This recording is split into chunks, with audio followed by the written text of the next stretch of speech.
الحمد لله وكفى وسلام على عباده الذين اصطفى.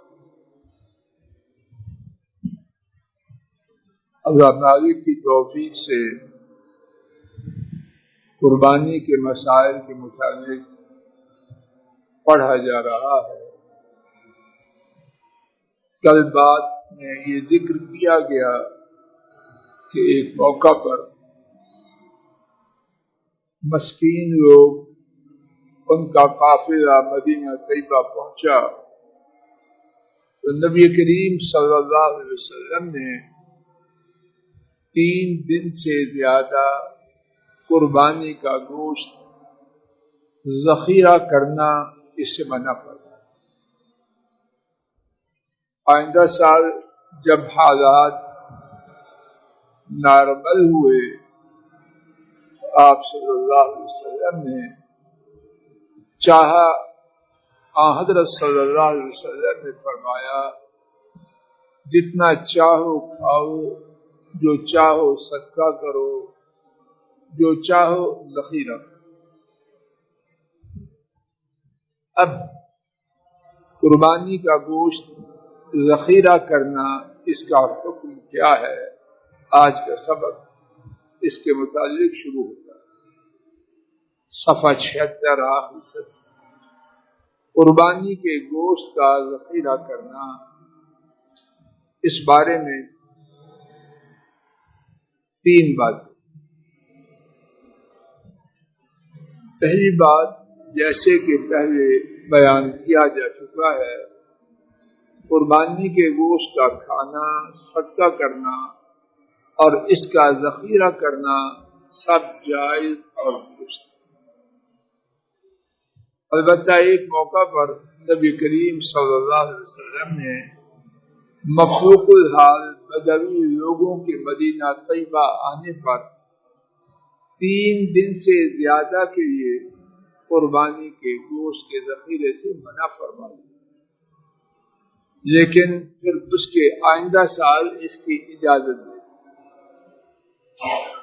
امام بخاری اور امام مسلم رحمہ اللہ تعالی نے حضرت سلمہ بن اقوع رضی اللہ عنہ سے روایت کیا، انہوں نے بیان کیا کہ رسول اللہ صلی اللہ علیہ وسلم نے فرمایا من ضحى منكم فلا يصبحن بعد ثالثة وبقي في بيته منه شيء. جو قربانی کرے تو 3 دن کے بعد اس کے گھر میں گوشت باقی نہ رہے. اگلے سال لوگوں نے پوچھا، یا رسول اللہ صلی اللہ علیہ وسلم، اے اللہ کے رسول صلی اللہ علیہ وسلم، نفعل کما فعلنا فی العام الماضی، کیا اب بھی ویسے کریں جیسے پچھلے سال کیا؟ حضرت صلی اللہ علیہ وسلم نے فرمایا کلوا واطعموا وادخروا،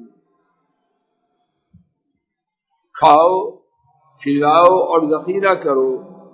فإن ذلك العام كان بالناس جهد، فإن ذلك العام كان بالناس جهد. یہ بات تو تب تھی جب لوگوں میں مشقت. فَأَرَدْتُ أَن تُعِينُوا فِيهَا، تو میں نے چاہا کہ تم اس سال میں ان قحط زدہ لوگوں سے، مفروق الحال لوگوں سے تعاون کرو. ایک دوسری حدیث میں ہے جسے امام مسلم نے حضرت عائشہ رضی اللہ عنہا سے روایت کیا کہ نبی کریم صلی اللہ علیہ وسلم کے زمانے میں کچھ بدو کنبے عید الاضحیٰ کے موقع پر آئے. رسول اللہ صلی اللہ علیہ وسلم نے فرمایا ادخروا ثلاثا، 3 دن کے یہ ذخیرہ کرو، ثم تصدقوا بما بقي، 3 دن سے زیادہ کا جو ہے وہ صدقہ کرو. اس کے بعد لوگوں نے کہا، یا رسول اللہ صلی اللہ علیہ وسلم، ان الناس يتخذون الاصلیہ من ضحایاہم، لوگ اپنی قربانیوں سے مشکیزیں بناتے ہیں، وَيَحْمِلُونَ مِنْهَا الْوَدَكَ، اور اس سے چربی سنبھالتے ہیں۔ آپ صلی اللہ علیہ وسلم نے فرمایا تمہارا مقصد کیا ہے، کیا کہنا چاہتے ہو؟ عرض کیا نہیت ان توکل لحوم الضحایا بعد ثلاث، آپ نے 3 دن کے بعد گوشت کھانے سے منع کیا۔ اللہ کے لیے میں آپ غور کریں،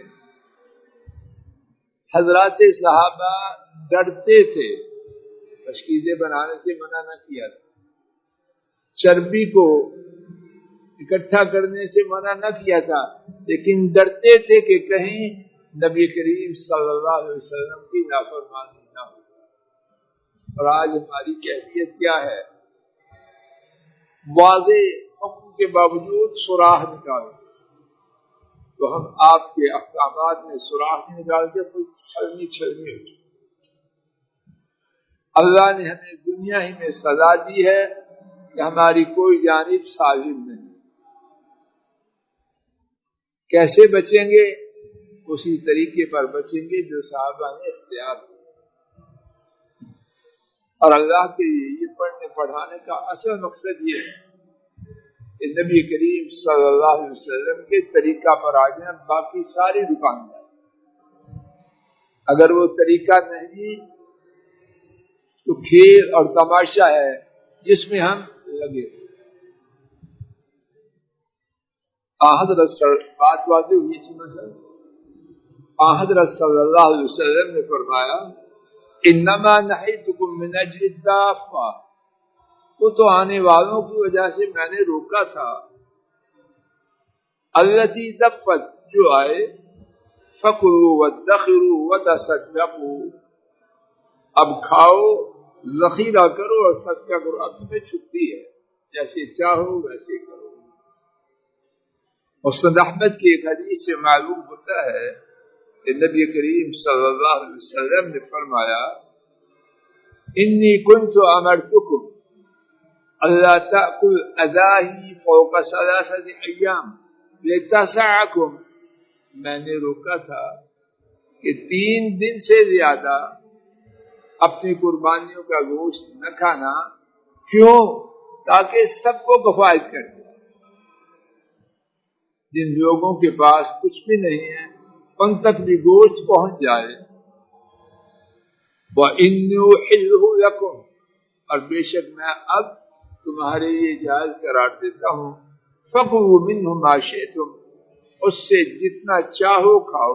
یہاں ایک اور بات نوٹ کر لیجیے، دین میں اپنی طرف سے زیادہ دیندار بنتے ہوئے سختی نہ کی، جو دین کی حد ہے بس، اس سے آگے زیادہ دینداری کے نام پر خرابی، نہ اس میں کمی کی گنجائش ہے نہ اضافہ۔ علاوہ بھی حضرت سلمہ بن اقویٰ رضی اللہ عنہ کی مذکورہ بعض حدیث سے معلوم ہوتا ہے کہ حضرت صلی اللہ علیہ وسلم نے ایک سال 3 دن سے زیادہ قربانی کا گوشت کھانے سے منع فرمایا اور دوسرے سال اجازت دے دی۔ اس طرح یہ ممانعت 9 ہجری میں ہوئی اور اجازت 10۔ اب سوال یہ ہے کہ اب بھی تنگی اور قحط کے حالات پیدا ہوں تو کیا لوگوں کو 3 دن سے زیادہ اپنی قربانیوں کا گوشت کھانے اور محفوظ کرنے کی اجازت ہے؟ امام شافعی رحمہ اللہ نے لکھا ہے کہ اگر غریب اور محتاج لوگ آ جائیں تو 3 دن کے بعد قربانیوں کا گوشت ذخیرہ کرنے کی کوئی امانت ہے۔ کیا مقصد؟ کہ جب حالات وہ ہوں گے حکم وہی ہوگا، اور اگر ایسی صورتحال نہ ہو، شیخ ایسے بھی بات ہے، اور اگر ایسی صورتحال نہ ہو تو قربانیوں کا گوشت کھانے، ذخیرہ کرنے اور صدقہ کرنے کی اجازت دی۔ یا اللہ اپنے دین کو پہچاننے کی توفیق، آسانی انتہا اور نظم انتہا، ایک ایک بات ایسا نظم کہاں ہو سکتا ہے؟ اس لیے میں آپ یا کوئی زیادہ سیانہ بننے کی کوشش نہ کرے۔ ہمارا بیڑا غرق جن باتوں نے کیا، ایک یہ ہے کہ ہم زیادہ سیانے بنے، نہ زیادہ دیندار بنے، نہ زیادہ سیانہ بنے اور نہ زیادہ آسانی۔ ایک مکمل نسخہ موجود ہے، تو بیچ میں اپنے آپ کو الجھانے کی ضرورت کیا ہے؟ امام شافعی نے یہ بھی لکھا، اس بات کا بھی احتمال ہے کہ 3 دن کے بعد قربانیوں کا گوشت ذخیرہ کرنے کی ممانعت ہر حالت میں منسوخ ہے۔ امام شافعی کو جو تردد تھا وہ بھی ظاہر کر دیا، ایمان کا روح اپنی رائے دی کہ اب بھی جب کوئی غریب لوگ آ جائیں تو ممانعت ہوگی، لیکن دوسری بات بھی کیا تھی کہ ہو سکتا ہے دوسری بات بھی، اتنی دیانت۔ امام ابن حزم کی رائے میں تنگی اور یا مفروق الحال لوگوں کی آمد کے موقع پر 3 دن کے بعد قربانیوں کا گوشت ذخیرہ کرنے کی ممانعت ہوگی۔ انہوں نے اپنی رائے کی تائید میں حضرت علی رضی اللہ عنہ کے خطبہ کو پیش کیا ہے۔ اس میں انہوں نے 3 دن سے زیادہ قربانی کا گوشت کھانے سے منع فرمایا۔ کی بیٹا سمجھ آ رہی؟ امام بخاری نے ابو عبید سے روایت کیا کہ میں حضرت علی بن ابی طالب رضی اللہ عنہ کے ساتھ عید الاضحیٰ کے موقع پر حاضر تھا۔ میں عید الاضحیٰ کے موقع پر حضرت علی رضی اللہ عنہ کے ساتھ حاضر ہوا۔ انہوں نے خطبہ سے پہلے نماز پڑھائی، لوگوں کو خطبہ ارشاد فرمایا اور فرمایا ان رسول اللہ صلی اللہ علیہ وسلم نہاکم ان تأکلوا لحوم نسککم فوق الثلاث۔ رسول اللہ صلی اللہ علیہ وسلم نے تمہیں 3 دن سے زیادہ قربانی کا گوشت کھانے سے روکا ہے۔ امام ابن حزم لکھتے ہیں جب حضرت عثمان رضی اللہ عنہ کے محاصرہ کے موقع پر بہت سے بدبی لوگ فتنہ کے پیش نظر مدینہ آ گئے اور وہاں تنگی کے حالات پیدا ہو گئے، تو حضرت علی رضی اللہ عنہ نے مذکور آبادہ خطبہ ارشاد فرمایا کہ جس طرح رسول اللہ صلی اللہ علیہ وسلم نے تنگی کے زمانے میں گوشت کا ذخیرہ کرنے سے روک دیا، اب بھی بولے اور شاید کہ یہ خلاصہ بات واللہ تعالی اعلم بالصواب، یہی رائے درست ہو کہ عام حالات میں مسلمان قربانی کا گوشت جب تک چاہیں کھا سکتے، لیکن تنگی اور عسرت کے زمانے میں 3 دن سے زیادہ نہ کھائیں تاکہ زیادہ سے زیادہ لوگوں تک قربانی کا گوشت پہنچے۔ اللہ تعالیٰ بہتر جانے۔ مولا کریم ہماری مجلس کو مبارک ہو۔ اے رب کریم، موت یقینی ہے اور تیزی سے آ رہی ہے، کوئی دن فجر کی جماعت سے خالی نہ ہو اور کوئی دن دین کی مجلس سے خالی نہ ہو۔ اللہ موت کے دن تک 5 نمازیں اور فجر کی نماز جماعت کے ساتھ پڑھنا ہمارے نصیب میں فرما، اور اللہ موت کے دن تک اپنے دین کی مجلس میں حاضری اس سے محروم نہ کرنا۔ اے اللہ ہمارے فوت شدگان کی مغفرت فرما، اے اللہ ہمارے فوت ہونے والوں کی مغفرت فرما،